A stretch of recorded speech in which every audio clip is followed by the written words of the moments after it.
Hello, everyone. Welcome to this week's installment of Press Play on Thursday instead of Friday. Today, we are playing Tiny Tina's Wonderlands, which just came out on Steam, along with a new DLC.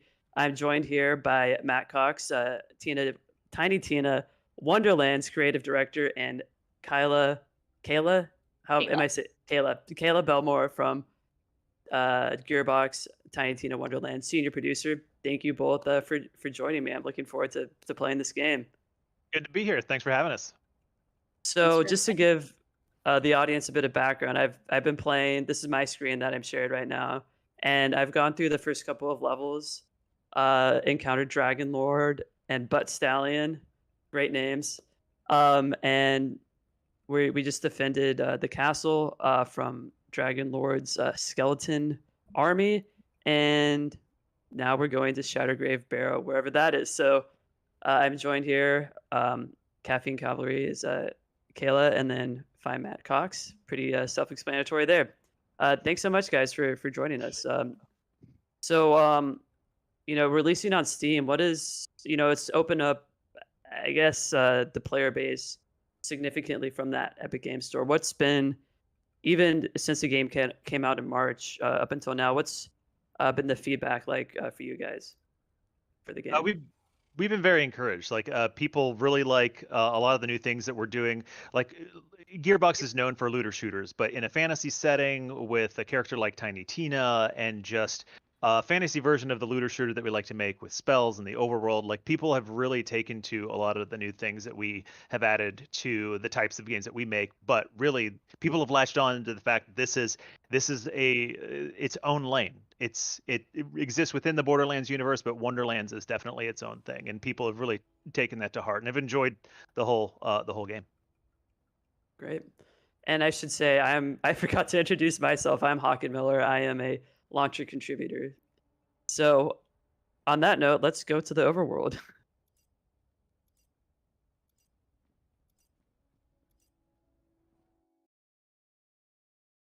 So obviously the new DLC came out recently too. I believe today, right? Or Yep. earlier this week. Today. Okay. Yeah, released today as well.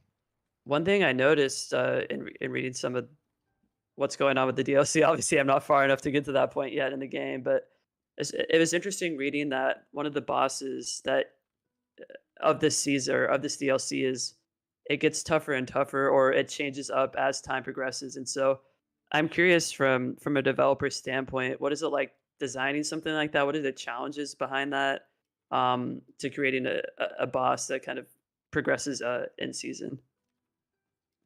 Well, yeah, just the general challenge of creating a boss is creating something that feels fresh and new, but between all their attacks and the things that they do and how players want to approach combat, right? Just in general with the boss, but with all of the Mirrors of Mystery downloadable content, we wanted to create this extra layer of seeing a boss grow, and then the players figure out how to overcome the first week, and then the next week they can come back and see an added layer of difficulty and watch the boss grow, and you figuring out how you can get stronger, and all while just getting the chance at brand new cosmetics and a brand new sense of loot. Sure. We actually have a question from chat, which I was going to ask a bit later about Dungeons and Dragons, which I have a little bit of experience playing Dungeons and Dragons. But the question is from Weavy is how important was making this spinoff of Borderlands 2 DLC, which we've seen Tiny Tina before in Assault on Dragon Keep, I believe. And so the question is, how important was it to make it even more real to what D&D is like as a tabletop game as you're playing in real life?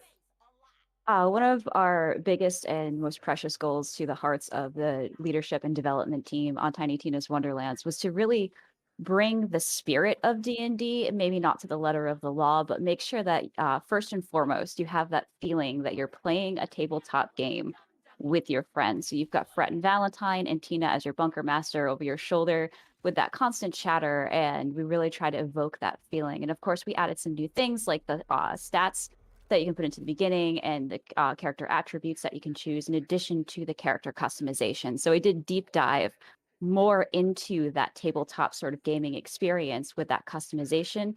But really, what we were trying to capture is the spirit as well. Gotcha. And that's perfect because we're about to get into a boss fight right now, it sounds like. So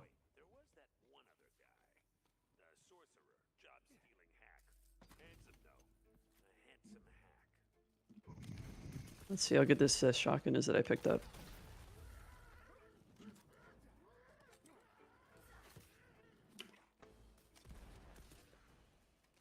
So I'm curious from your guys' perspective, what is it like playing a game that you spent like so much time and effort and energy putting into, and then finally seeing the finished product? Uh, Go ahead, Kayla. This is by far my favorite game that I have ever worked on, and the one that I enjoy playing most outside of development. And I also love watching other people play it. So it is absolutely thrilling to see people, especially character customizations, what everyone comes up with is just absolutely amazing. This is the first game that I've put thousands of hours into different versions of this before it came out, and it was the first time in a long time that I actually sat down with, the retail game, like on my home TV, and I had an amazing time playing. Like it was almost, it felt like a fresh experience. So I enjoyed playing the game, even though I have thousands of hours into so many different parts of this game. Right. And speaking of, playing on your own, what classes you can talk about the ones that you've picked up for this playthrough, but what classes have you guys picked and why? My favorite is Spore Warden, which is the one that I'm playing today because I'm very predictable. But I also really do like playing Spell Shot, especially early game. Okay. I chose Clawbringer because I love pets, and honestly, the one of the main skills, throwing that hammer and having it return, is like one of my favorite things to do ever in this game. So I mean, having it's like Thor, kind of. Oh yeah, 100%. Because especially you can throw the hammer out and then reposition yourself, and then on recall it hits a bunch of other enemies on its way back, and it's super satisfying for me. But but also by the time you get to multi-class, I usually choose one of the other two pet classes so I can have double pets. Double Oh. pets are double the fun.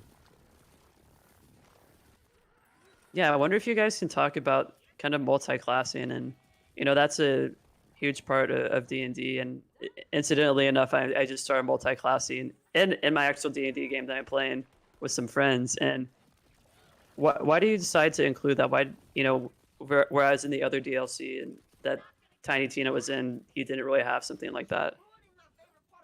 I think player expression was such a big design goal, like all throughout the game. So not just your look, but having your build variety be more of your style of play. So being able to mix and match two different types of classes and whatever passive abilities they have just seemed to be just a deeper layer of customization that we wanted to provide the player. And so, multi-classing seemed like a great thing to try and add to our formula. We have another chat question. Again, to preface this, I know you can only say so much about the future, but he's Robert Martin in chat is asking, is there going to be plans for story DLC or raids? Things that we have announced right now is just got the Blight Color, that new class that we announced that's coming up for PLC4. That's all we can really talk about today. Okay. But if I understand, like some of the DLCs do have some story in them already, right? You do get to meet our new NPC, Vesper. She's super cool, and she introduces you to her realm and the magical mirrors that also lead you to those boss fights, and all that extra loot and the customizations you can get from those post-launch contents. Okay, cool. Okay, we're trying to find Sword of Souls right now. Have I just been running in the wrong direction this whole time? I love meteor spells.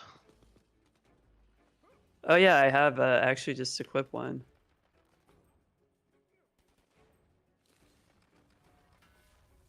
I totally whiffed with that skill. Whoops. Spider crab. So anyone with arachnophobia, they are crabs that are also spiders, but less spider. I don't. It's not as bad as those spiders that are hands in Elden Ring. I don't know if you've seen that at all, but there's these little tarantulas that are in the shape of hands, and it's Oh yeah, it's creepy. yeah.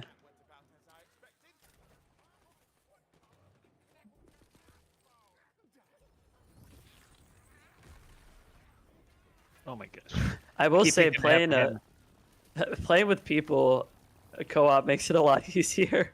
Oh yeah. And the great thing is that even though Matt and I are much lower level, all of the enemies scale with us if we are playing in co-opetition versus or cooperation versus co-opetition. So everything feels correctly leveled for us. I don't. This is embarrassing. I just totally died. I didn't even get a second one. I'm fine. I'll be back. Okay. I don't even know what the button is to revive. I've been playing solo this whole time. I could have revived you, but I didn't. So mean, Kayla. So Matt, while you're dead, maybe you can answer a question from chat. Yeah, sure. No, I'll be. Yeah. here for- Halo is asking, what is there a feature or something in an earlier build that you had that you wish had made the final cut? Quite honestly, like everything we intended to ship ended up shipping.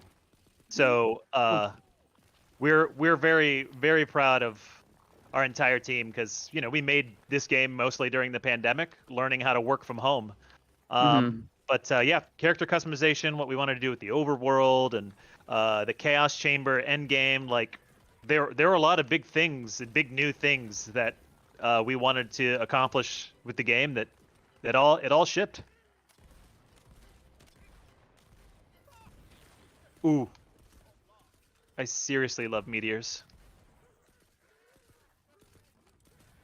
Eat it. Eat it. These ice spells are also super effective against the skeletons, Yerp. but not as satisfying as meteors. What was that? Oh, give me that shield. I do like how the skeletons have English accents. Oh, of course, yeah. Why would they have any other accent? Yeah, right? it doesn't make any sense otherwise. Zomboss keeps possessing new bodies. Keep chasing her down.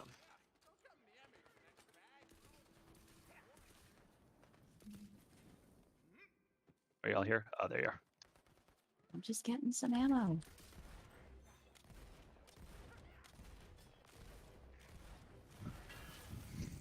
Skills.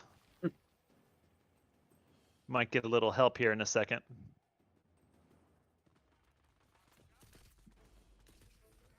Oh, watch the butt stallion. Bam. Okay, I have to ask, where did this butt stallion come from? Where did this idea come from? Well, the mind of Tiny Tina, of course. Yeah, Butt Stallion made her first appearance at the end of Assault on Dragon Keep, and it was a beloved character we had to bring back. Gotcha. I mean, speaking of Tiny Tina and her imagination, like when you're designing this game and you're producing this game, like how do you get in Tiny Tina's mindset and like what would she do? How would she design an encounter or something like that? We work with our wonderful and amazing narrative team and art teams, and of course also the design and mission teams to all work together to bring this to life, and the entire length of the project just embracing the chaotic mind of Tiny Tina. So if it was chaos and it was crazy, it was happening. I mean, that's got to be kind of fun for the narrative department. They're kind of, I mean, to an extent, they have kind of free reign, right? To push out these crazy ideas, right? Yep, and same for designers and artists. Like I mean, designing for the chaotic mind of a 13-year-old really allows us to just put all the guardrails off, and we can kind of design crazy enemies and crazy like environments. Like it's super exciting to just kind of design for sure. And the fantasy genre really allows us to open up and do even more crazy stuff than we normally would do, because 0% of it has to be grounded at all in reality.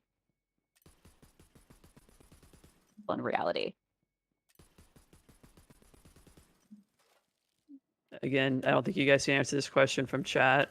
chat keeps asking future-looking questions, but one person, Jacob Bergen, was asking about are other Borderlands characters potentially going to make an appearance?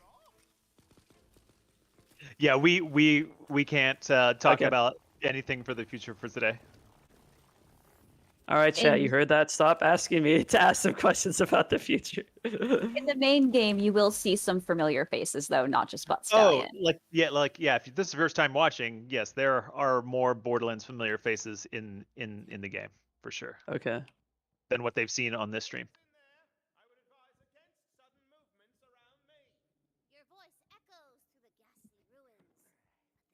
Oh, what's through here? Uh-oh. Hint, hint.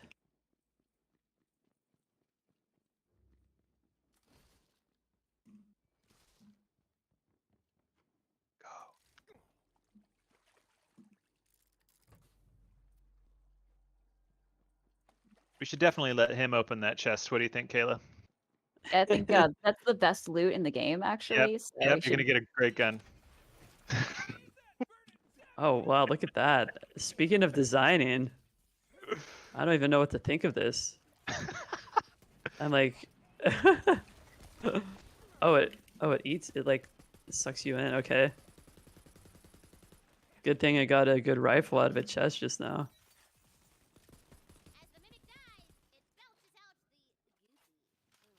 Home of Fate. All right.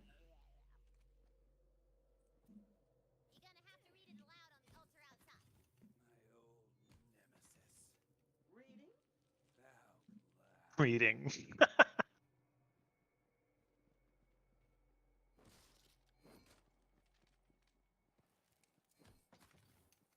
I have a bunch of points in my inventory. Hold on, I gotta spend this real Go for it. fast. Hmm. I've heard these jokes so many times and I'm still laughing. So kudos to our writing team. I still laugh. So I have the second tier of abilities for Clawbringer. Matt, I'm curious. I can do Dragon Aura, Dedication, or I already have Rebuke. Increased damage reduction. Yeah, that's kind of the beauty. It's like you only have by the end a limited amount of skill points to spend, so you can't get everything. So it's really just how do you want to attack it? How do you want to play? Mm-hmm. So the more skill points you spend, obviously the new tiers will unlock all the way down the tree. Mm-hmm. See. I'm just gonna go full strength for now because that's what Clawbringers do, right? Oh yeah. I love melee weapons, so I usually try to spec into melee and pet damage first and Mm-hmm. yeah. So we have a question from Money Store. I love that name. Um, Ooh, nice. so they're asking about. I mean, this is something that maybe that was done in the first Tiny Tina's game or DLC. Is how did you make the jump from grenade mods to spell, and do you have favorite spells to use? Yeah, spells just I mean it seems like the next evolution in what to do in a fantasy game, right? And spells just had such a high ceiling of like how we can design. So there's no ammo; they just all have cooldowns, and so there's just a wide variety. We wanted spells to be a very significant part of combat compared to maybe grenades in like a Borderlands game. So for me, I'm a meteor person, so if I get multiple meteors, I love just raining fire and chaos down from the sky. So I'm a big meteor person. Yeah, I agree. The meteor spells, except especially the ones that cause a singularity, are absolutely the most satisfying to me. But like we mentioned before, there are some elemental damage types that do better against certain enemies. So there's always a strategy there. But I tend to go with what I have the most fun with. Gotcha. And Kayla, is that a Dragon Lord statue in the background? I'm just noticing that. I've Good eye. We might be in an area where Ooh, his chest. people might be. mm. Hey. Oh. Got him. Oh. Ooh. Ooh. Oh, I love this Oh. gun. Magic barrel. Booby I'm traps get me every time, and I'm I've played this dead. intro forever. Thank you. I just walked straight into that too.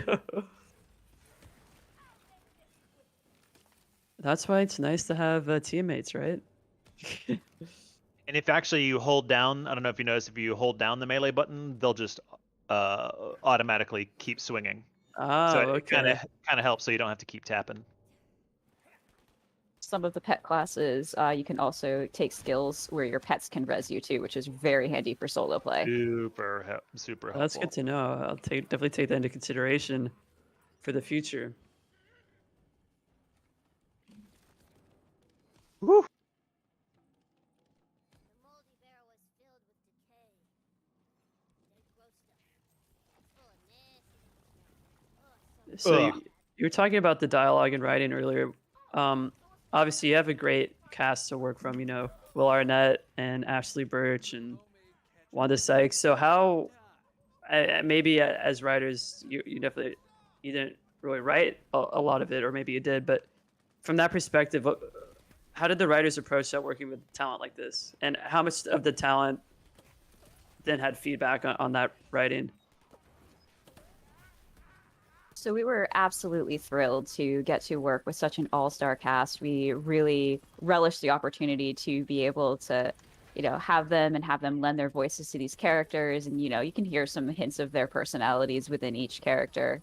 So it's just an amazing time. And of course, Ashley reprising her role as Tina, we are always thrilled to work with her, and it's just been a really exciting time and kind of a Gearbox first. So definitely something to look out for in the game, hearing those voices, and they sound a little bit familiar and a little bit new.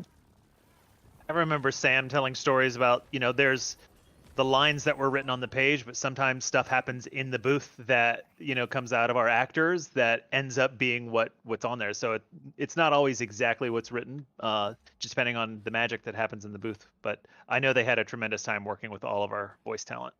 Mm-hmm. I see some booby traps up here. I'm not going to make the same mistake. Okay, so let me jump over that.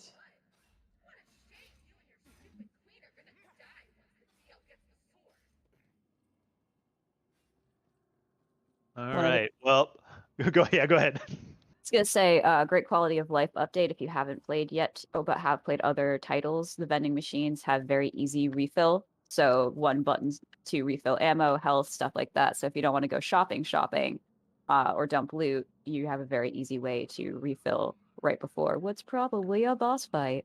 Yeah, that's all. You can always tell there might be a boss fight when there's, oh, look, vending machines. Right. And to draw. This oh, I'm not high enough level for that. Darn.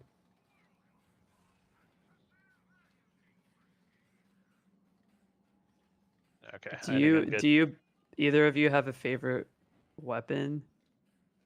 Magic shotguns. Ooh, okay, that's interesting. I love I love the magic barrels, but on SMGs, but crossbow bolts are kind of my favorite thing because a lot of the bolts, once they're stuck in enemies, have bonuses. Particularly with melee, I tend to go for the guns that have melee bonuses for the crossbow bolts. So if like 3 or 4 stuck in there, you have like a short time melee bonus. So if you're like meleeing them while the bolts are stuck, like you get a huge melee damage bonus. Like that sort of like gameplay loop I love. Uh-oh. All right, Zombos.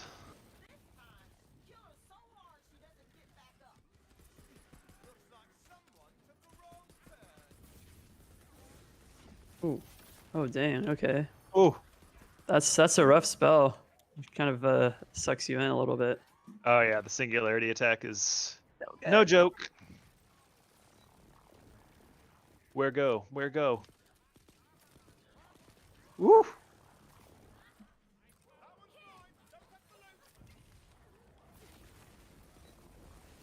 Oh no.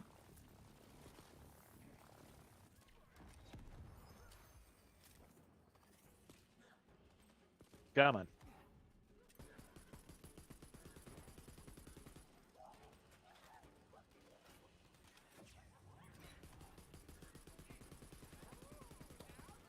Oh. Bam! Man, I'm just so distracted by all these skeletons that are. You guys focus on killing her. I'll focus on killing the little minions. All right. Teamwork. Teamwork makes the Makes dream the work. dream work. Bam. Ooh, whoop, whip. Eat it. Also, a good note: the elemental barrels with hearts on them are health. So if you get into a bind, smack that barrel. Okay, Dead. easy clap. Hulking body of the Zomboss collapses. Her Majesty Ooh. Oh, I didn't see what those bolts do. So, in co-op, royal hotness. if you guys are, do you have to be on the same difficulty, or if you're on different difficulties, does it address that? I'm curious about that mechanic. The levels will scale to whatever level you come in at. So like we came in at level 1, and so we're seeing enemies like based on that. But the difficulty, I believe the difficulty is whatever the host chooses. Okay. Oh, look at that. That's a nice sword. Yeah, we'll let you do the fun mission things.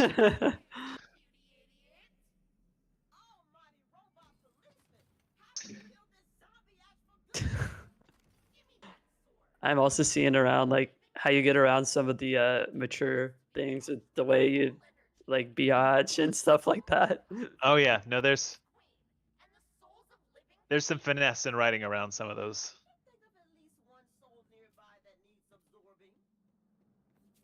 Do it.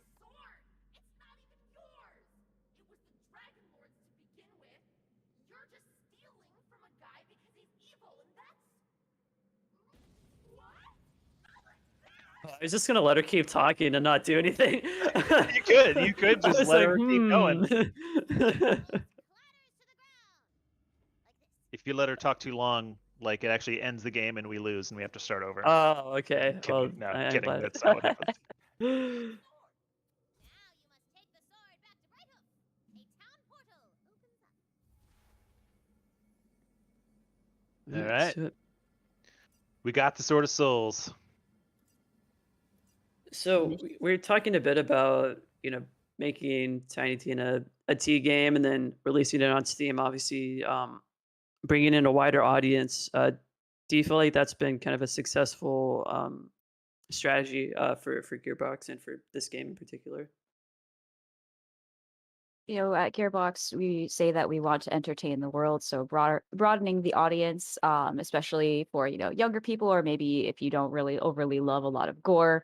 This is a great game if you like looter shooters and maybe don't want some of that content, or like that content just to Mhm. be a little more soft. But our art teams and all of the other teams that designed and wrote around these T rules really worked hard to make sure that the experience of the game felt just as good, and pretty widely well received, the narrative and the art style and all of that. So I don't really feel like we're missing a lot by not having gore, because we have magic. Yeah, and I've heard from several people like they didn't even realize it wasn't M-rated until like it's like, oh yeah, this is a teen-rated game, because we did push the envelope on lots of different types of humor.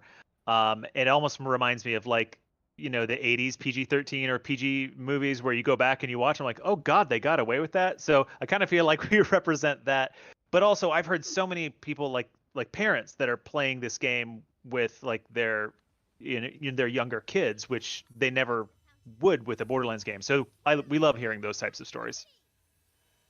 Yeah, and speaking of, feedback, I'm sure the feedback runs the gamut. There's positive and negative stuff, of course, making a game. I think you're used to that at this point, but what have your reactions been to, some of the positive and some of the negative feedback?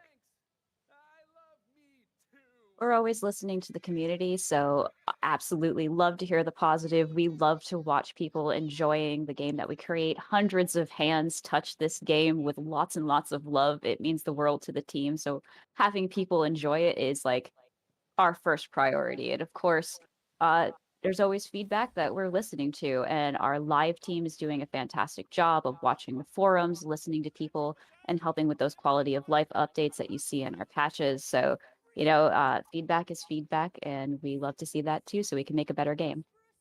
Okay.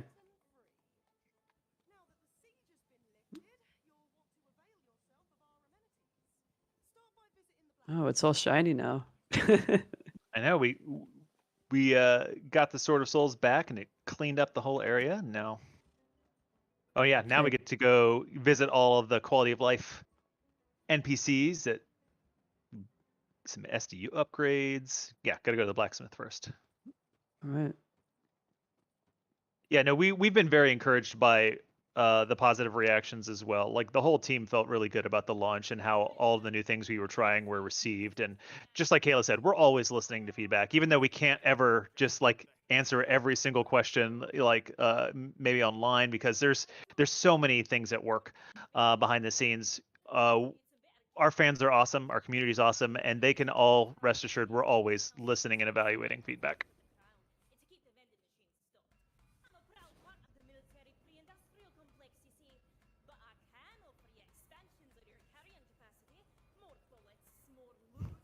I like the musical hammers over here. Buy inventory upgrade. Oh, okay. I guess I talked to her, right? Yep. Oh no, I go over here. I'm like learning this game as I'm going. Okay. That means our tutorials are working. Yay! I think the Hammers just played Mary Had a Little Lamb. There you go. Okay, so Oh yeah, I gotta buy in one terms too. of wait. In terms of I mean, what's the best to upgrade here? Or Depends did I on. already I always put it in backpack because like backpack capacity is, yeah. I'll take as much as I want, as much as I can get. I go backpack, pistol, and shotgun, usually. But it depends on what your favorite gun is, too. I definitely like shotguns. The problem is I don't have enough money to upgrade the backpack. Did I just take the free one? Oh, the first one should be free. I think I might have taken it. Oh, it's okay. um I'm a really good streaming partner. Okay, I think I did that. Sweet. Soda tap. So we're just kind of exploring this town right now. Yeah. So Bright Hoofs, yeah, this is our main hub. So when you want to come back to upgrade your SDUs or put stuff in your bank, which I guess we'll find out here in a second. Also, well, you'll find out here in a second. You can actually change your character, what it looks like, and Okay. recustomize all your looks. But this tavern is hosted by our wonderful Izzy.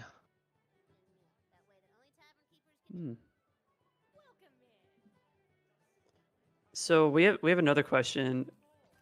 Do you guys have a favorite side quest in this game?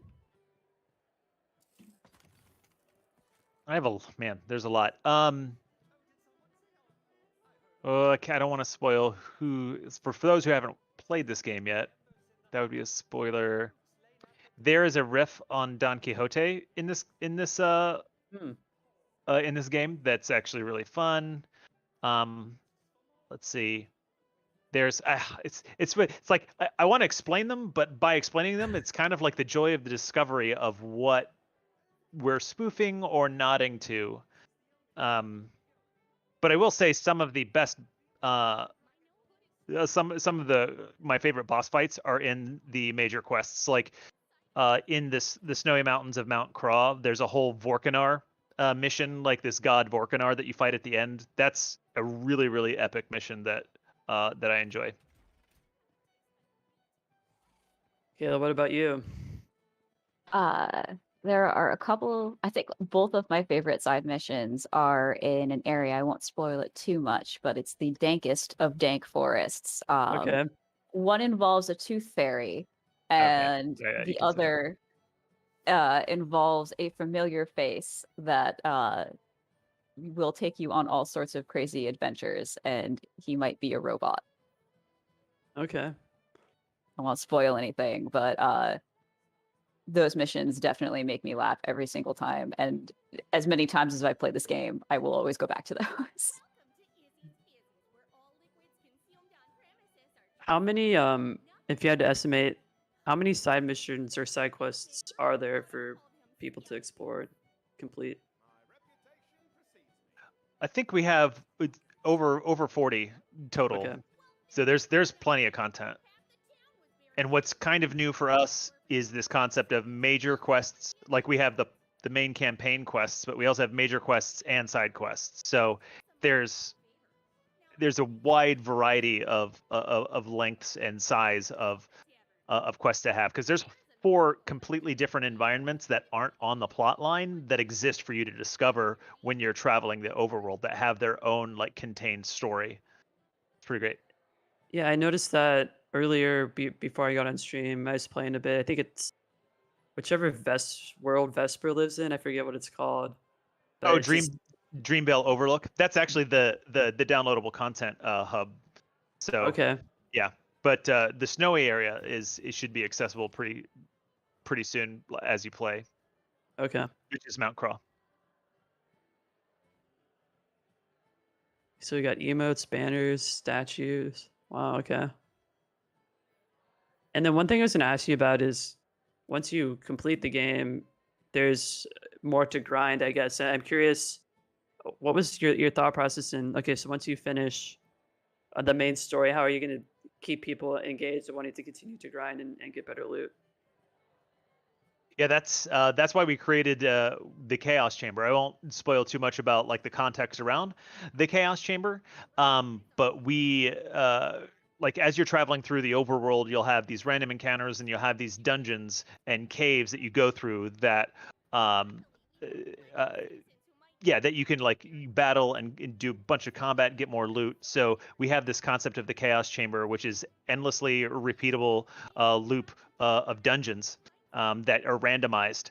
So you can constantly increase what's called a chaos level to keep challenging you. And there are bosses in the Chaos Chamber that test your builds, and all of the min-maxing you can do for the end game. So there's quite a bit of an end game loop to enjoy after you're done with the story, for sure. Come meet us in the main square. All right, we did Valentine's dumb quest stuff. Let's go pillage the countryside. I want some loot. What? Heroes don't pillage? No, we're almost done with the quest. Sorry for my grumpy cat meowing if he's registering. or not. Oh no. We'd love to hear people's animals in the background. I think that's the best part about working from home. So speaking of that end game, actually, Okay. let's watch this cutscene first. So if you don't want spoilers, you may want to avert your eyes if you haven't played this game yet. Queen Buckstallion is naming you a Knight of the Realm.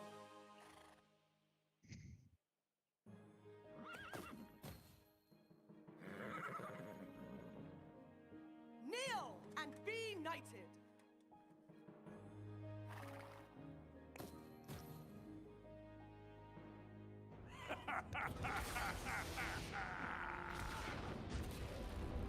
Not so fast, newbie. This is my world now. Mm.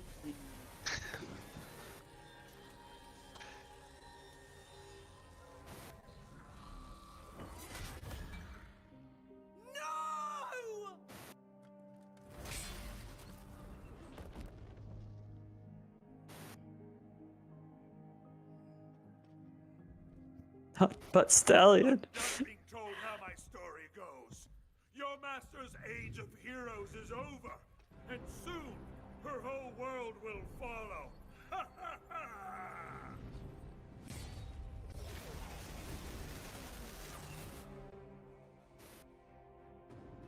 Would have put it past Tiny Tina to do something like that. I can't believe it. Wow. The queen is dead. But Stallion! No! Tina, what the hell? Supposed to happen! Just let me think for a second. Oh, she really thought she could run you through the same old hero's journey as always. Well, not this time. I'm in control now. All right. Read scroll. Fatemaker is lost. What once felt so sure is now fragile. So while we were watching that cutscene, we had another question from Truth remains. Beowulf 50 Cal.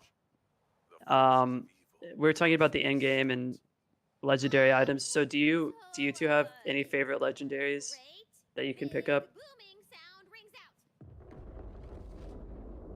Yes, there's a lot of great legendaries. My gosh. The best thing about legendaries is that you don't want to spoil them too much, but there is a shotgun that rains arrows.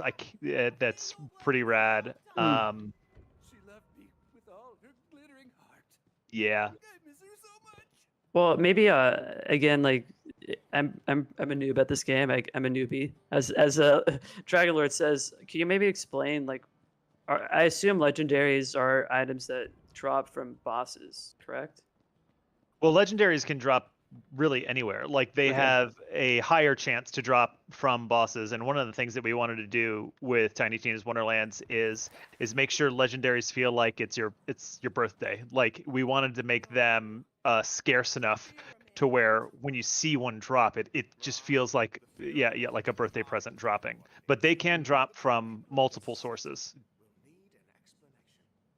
This might be a hot take, but one of my favorite things to get to drop is any kind of legendary melee. Those are a moment. Love that. Hey,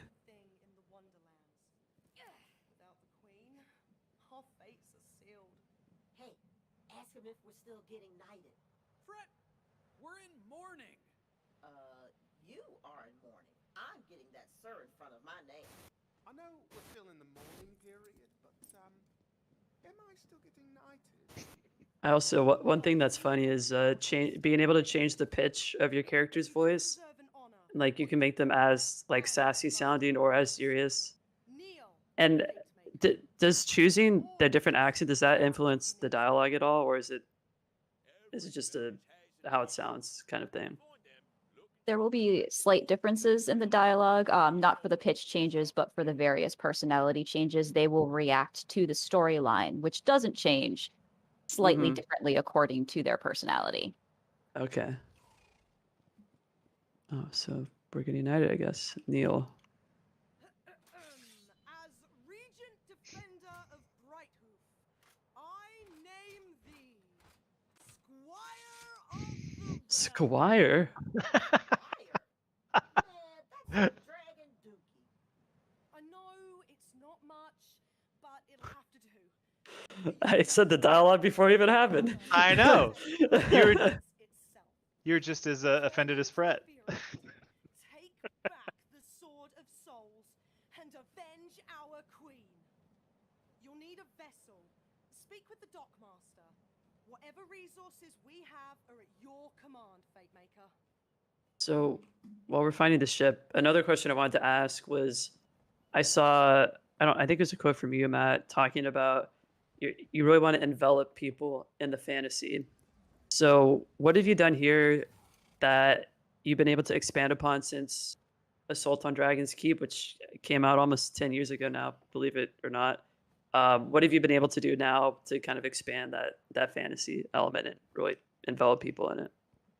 Yeah, one thing with the combat, we wanted to introduce melee weapons and spells. Like melee and fantasy go hand in hand, but what does melee, mean in our like fast-paced looter shooter world? And also spells, like getting instead of grenades like people are used to in a Borderlands game, we have spells, so the ceiling is hugely high. But then character creator, separating class from how you look, being able to have players express themselves how they wish with both looks and combat, like they would in a D&D game, which is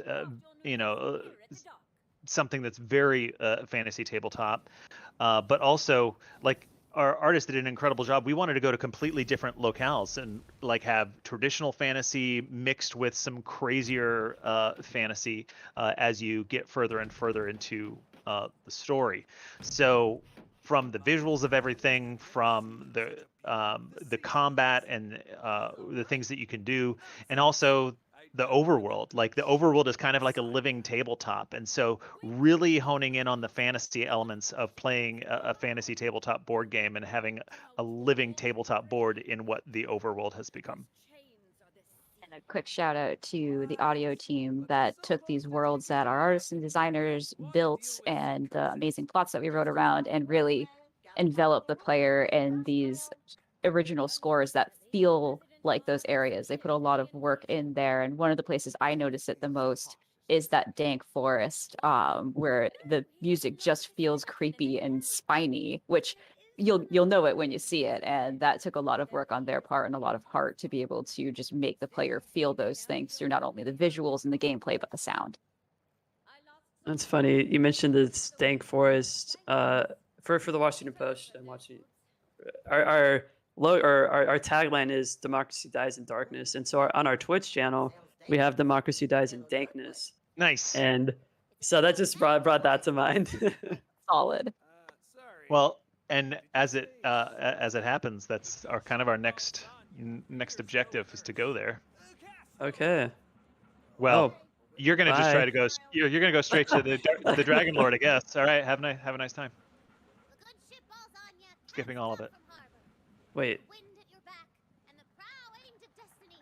You have am I supposed to be doing this? across Oh.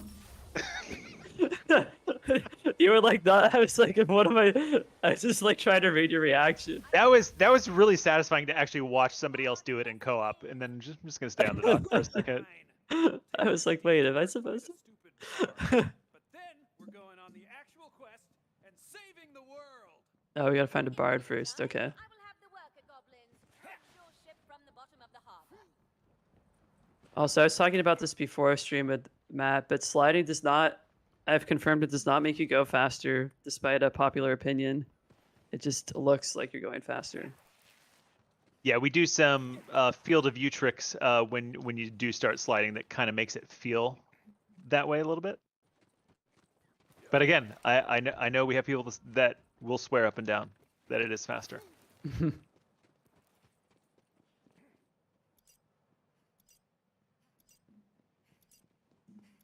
So this overworld, it gives me some Pokemon vibes. Going into the tall grass. Yeah, and finding an enemy, having to fight them. I've never played Pokemon before, really, but I've definitely seen enough gameplay to know. Yeah, we wanted random encounters to definitely evoke that old school JRPG vibe. But we also understand that random encounters aren't very common for a reason, because people feel like they can't escape them. But in Wonderlands, you can totally escape random encounters if you want to, and you can actually punch them away if they're trying to chase you down. Okay. Well, that's good to know. I didn't know that you could avoid them. You There's can. like one or two that are like plot points just to show players that you can do it that are not avoidable, but every other one after that is Okay. one of the things that we really want to do is provide players different avenues of being able to level up their characters. So you can do a ton of these random encounters, grind some levels, get to that level that you want to for the areas that you're going to, or you can play more side missions or do a little bit of both. Again, it's that player expression and playing the way that you want to play that we were trying to reach for.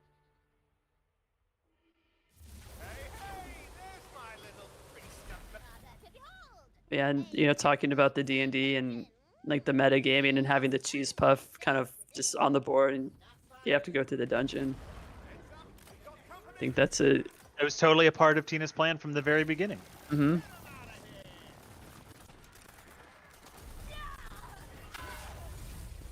I keep thinking I have my different skill.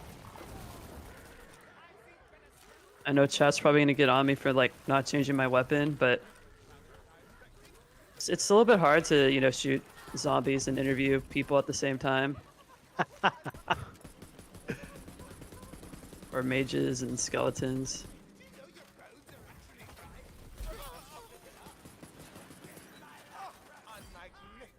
Ooh. Just leveled up? Or you did? Yes, yeah, I did, yeah. Ooh, magic missile. Oh, now that's a classic D&D spell right there. Shoot it at the darkness.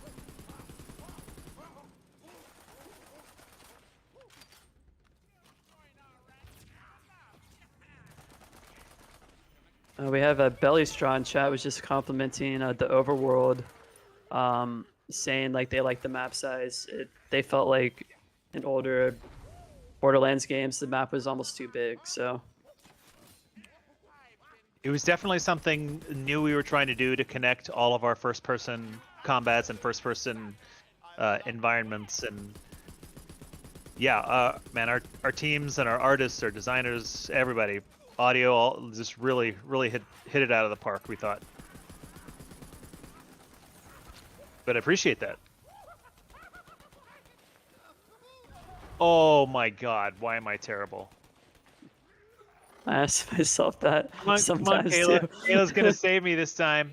I'm helping. I'm busy leveling up my. I'm sorry. I'm like, the level 8 wouldn't go away. I feel like until I, maybe that wasn't true, but I was like, I need to level up. It's that feeling when there's a new thing and you just have to open it up or do whatever it's asking you to do. Customizations. Oh my God. I'm like, I'm trying to figure out who's who. There's a lot of skeletons, and I'm glad there's no friendly fire. Let me tell you that. Oh yeah, that'd be hell. I am such a reckless shooter player. I just go straight into the fray.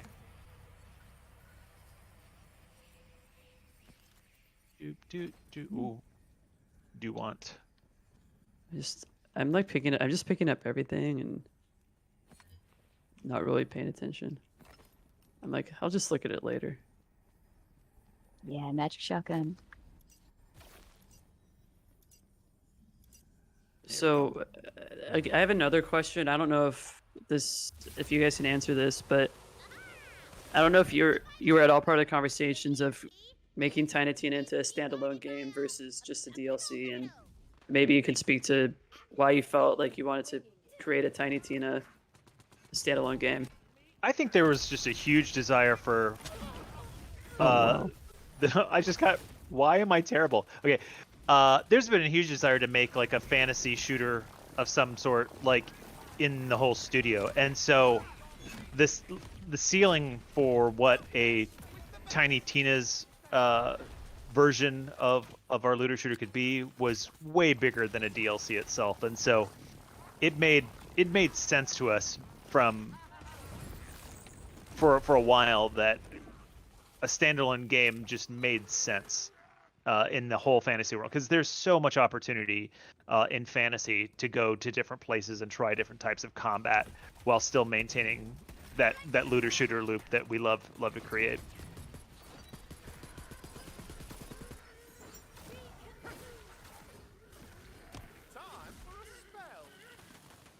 Of course, mean, Assault on Dragon's Keep is a developer favorite and something that the fans really liked, so that was just another reason to do it. Is we already wanted to do a fantasy game, and this one was just so much fun for the devs to make, and people enjoyed it, so why not keep going?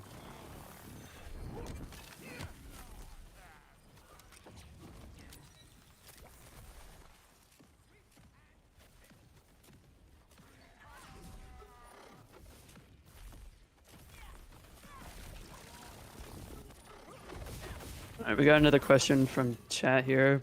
I'm gonna try not to die first.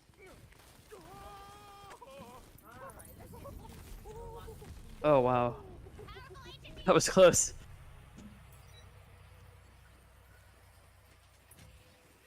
I feel bad. I keep letting Matt die. Oh no, you're fine. You're fine. I'm being incredibly reckless. All right, so enter portal. So Stay Go is asking about, we talked a little bit about the melee combat system and how that's fleshed out, and they're saying why are certain bosses' enemies not able to be meleeed with that melee system in place? Some bosses just might not be in the range to be able to damage them with melee, and there's just a variety of ways that sometimes we design how bosses move and how they can absorb damage. But yes, sometimes there's different strategies that you have to use with spells or guns that melee may not be the best thing for the moment. Gotcha. Higher level area, okay. I think what we'll do is we'll start in Yeah. the Weep Wild Dankness, and we'll kind of end We can our still- stream there. And we can still go in there, even though we give you a warning. Hey, this is higher level. You should go level up. We'll still allow you to go in there and get punished. Yeah, I noticed that usually using the regular bullets weren't as effective on the skeletons. Like ice attacks seem to be more effective, and the poison seemed to be more effective. So Yep. something to note All for the- all the- those new players. Yeah, those white bone health bars. Yeah, ice is cryo is definitely going to be The weak much wild better. ghosts you. Soul energy weighs heavily. In fact, I'm gonna. You have reached the dankness. I thought something called the dankness would be, I don't know, danker?